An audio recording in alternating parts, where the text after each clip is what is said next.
సాత్వికం గురించి చాలా విషయాలు రాయబడింది. ఇంగ్లీష్లో సాత్వికాన్ని మీక్నెస్ అంటారు. చెప్పండి, సాత్వికాన్ని ఏమంటారు? మీక్నెస్. మీక్నెస్ అంటే సాత్వికం. యేసు ప్రభు వారు కూడా చాలా సందర్భాల్లో సాత్వికం గురించి మాట్లాడాడు. ఆయన సాత్వికులు ధనులు, వారు భూలోకమును స్వతంత్రించుకొందరు. Blessed are the meek, for they shall inherit the earth.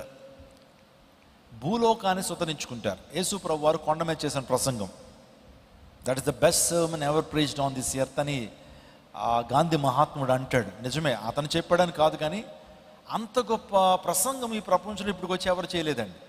సాత్వికులు ధనులు, వారు భూలోకమును స్వతంత్రించు. ఆ బ్యూటిట్యూడ్స్, ఆ యొక్క ధన్యతల గురించి ప్రభు మాట్లాడతాడు.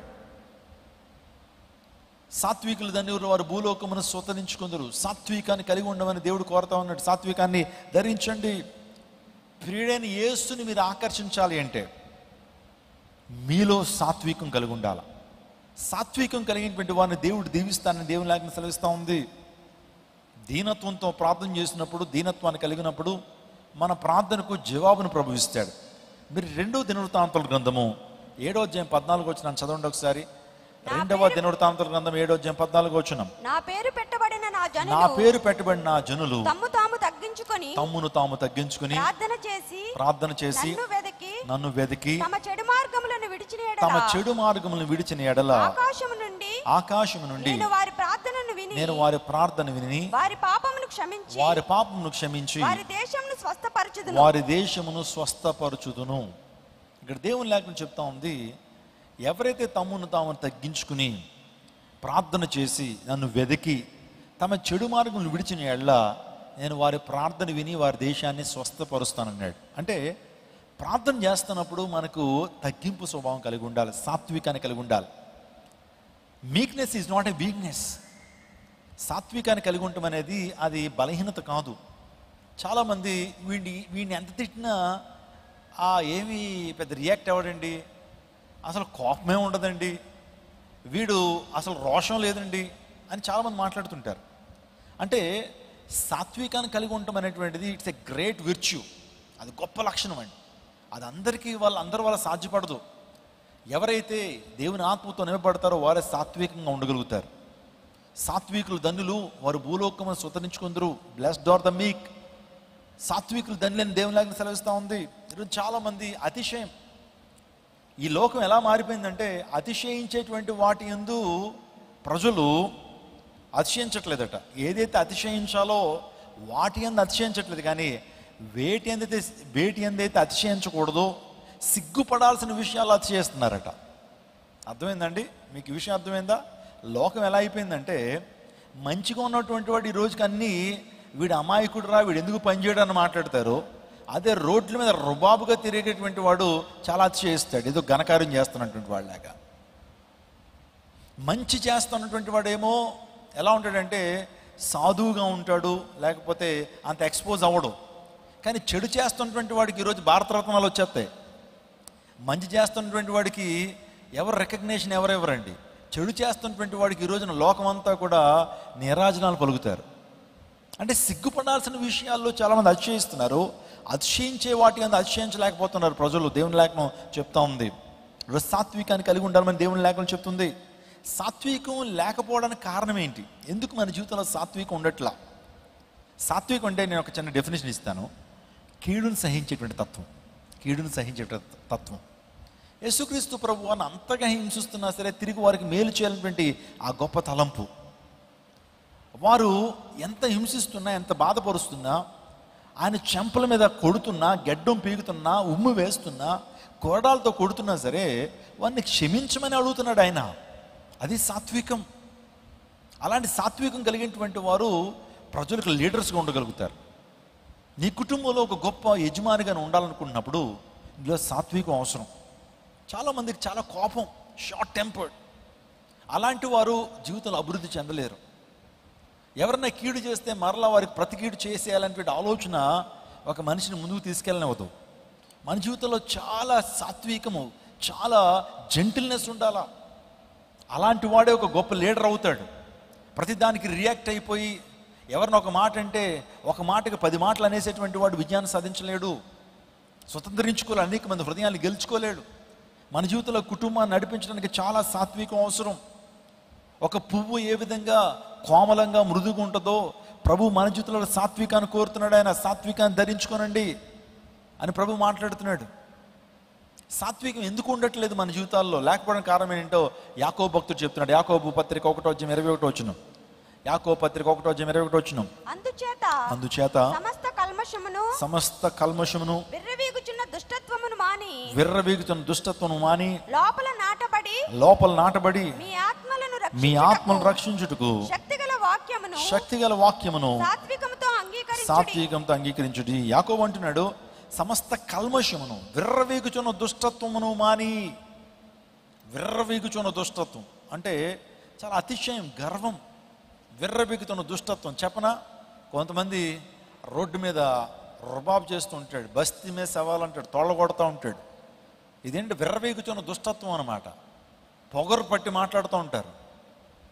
చిన్న ఎగ్జాంపుల్ చెప్తాను. ఒకసారి విజయవాడ రైల్వే స్టేషన్లో అన్నట ఒక గండు చీమ పట్టాల మీద నిలబడి మిగతా చీమలతో అంటుందట, ఈరోజు నేనన్నా ఉండాలి పట్టాల మీద, కోరమండల్ ఎక్స్ప్రెస్ అన్నా ఉండాలంటుందంట.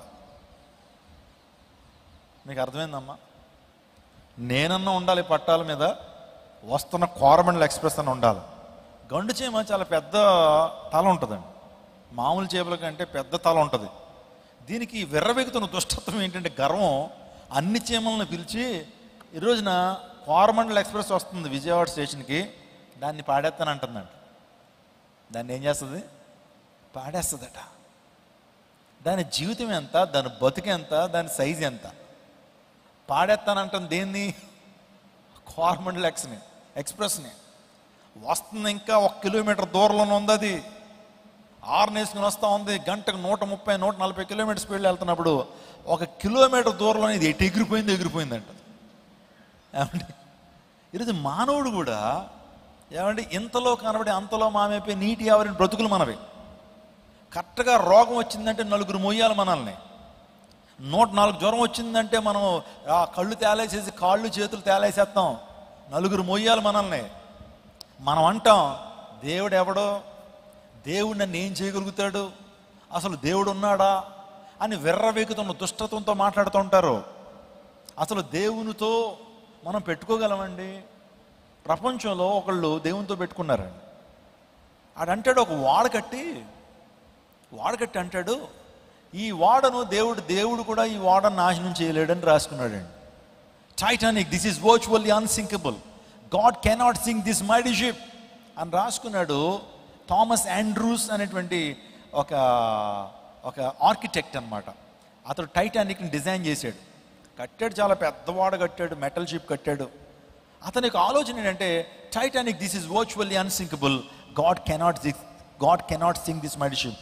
ఈ వ్యక్తి అండి, మీరు చూస్తున్నారు కదా, వీడే థామస్ ఆండ్రూస్.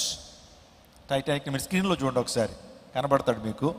వీడే అనుకుంటే ఏం జరిగిందండి ప్రపంచంలో ఏం జరిగింది? టైటానిక్ దుర్ఘటనలో 1700 మంది చచ్చిపోయారు.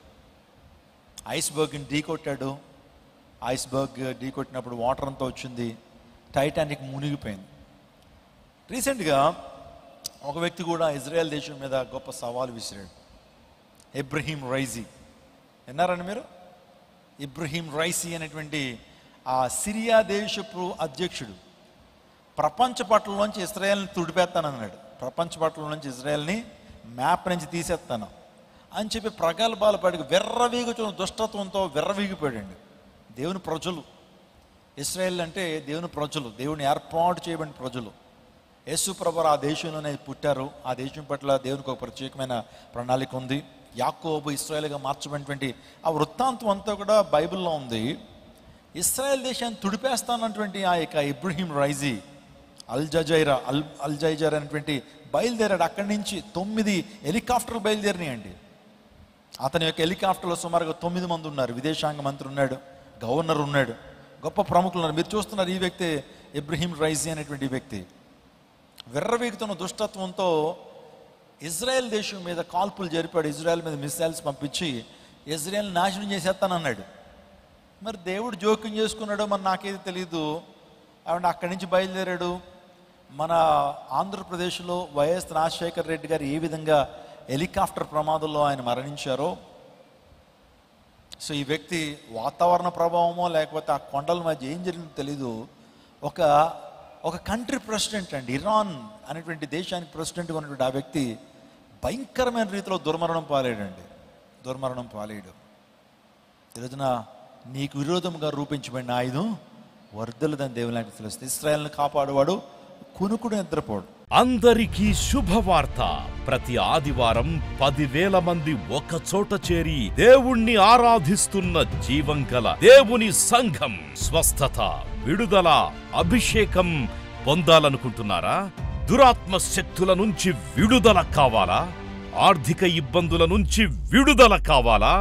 సంతానలేమితో బాధపడుతున్నారా? కుటుంబ సంక్షేమం కొరకు ప్రత్యేక ప్రార్థనలు కోరుకుంటున్నారా? శాంతి లేక ఆత్మహత్య చేసుకోవాలనుకుంటున్నారా? నిజమైన ఖచ్చితమైన వాక్యం చేత బలపడాలని ఆశిస్తున్నట్టయితే రండి. క్రైస్ట్ టెంపుల్ మీ కొరకే. ప్రతి ఆదివారం 4 ఆరాధనలు జరుగుతున్నాయి. మొదటి ఆరాధన ఉదయం 6 గంటలకు, రెండవ ఆరాధన ఉదయం 8 గంటలకు, మూడవ ఆరాధన ఉదయం 10 గంటలకు, నాల్గవ ఆరాధన సాయంత్రం 6:30 జరుగును. స్థలం Christ temple, Mary Stella indoor stadium, Pantakaluva road, NTR circle, Vijayawada. ముఖ్య ప్రసంగికులు ప్రపంచవ్యాప్తంగా వాక్యమునందించి కోట్లాది మందికి దీవెనకరముగా ఉన్న మన దైవజనులు రెవరెండ్ డాక్టర్ పాల్ ఇమాన్యుయల్ గారు మరియు నిస్సీ పాల్ గారు శక్తివంతమైన సందేశాలను అందించి ప్రతి ఒక్కరి కొరకు ప్రత్యేక ప్రార్థనలు చేయుదురు. హృదయాలను హత్తుకునే అద్భుతమైన స్తుతి ఆరాధన సాక్ష్యాలు, ప్రతి విశ్వాసిపై ప్రత్యేక శ్రద్ధ, గృహ దర్శనాలు, ఇంకా మరెన్నో. ప్రతి ఆరాధనలో 1000 మంది ప్రజలు పాల్గొంటూ ఆత్మీయముగా బలపడుచున్నారు. పాటలు, ఆరాధన, వర్తమానముల ద్వారా దేవుని ఆత్మీయ కార్యములు అనేకులు పొందుకుంటున్నారు. విజయవాడ చుట్టుపక్కల ప్రాంతాల నుంచే కాక 100 కిలోమీటర్ల దూరం నుంచి ప్రజలు వచ్చి ఆత్మీయ మేలులు పొందుచున్నారు. ప్రతి ఆదివారం హోలీ కమ్యూనియన్ సర్వీస్. దూర ప్రాంతము నుండి వచ్చు వారికి ప్రేమ విందు కలదు. కుటుంబాలతో రండి. దేవుడిచ్చే గొప్ప రక్షణ, స్వస్థత, అభిషేకాన్ని పొందుకొనండి. రండి, మీ దుఃఖము నాట్యముగా మార్చబడును. మరిన్ని వివరాలకు సంప్రదించండి 88 6276 777.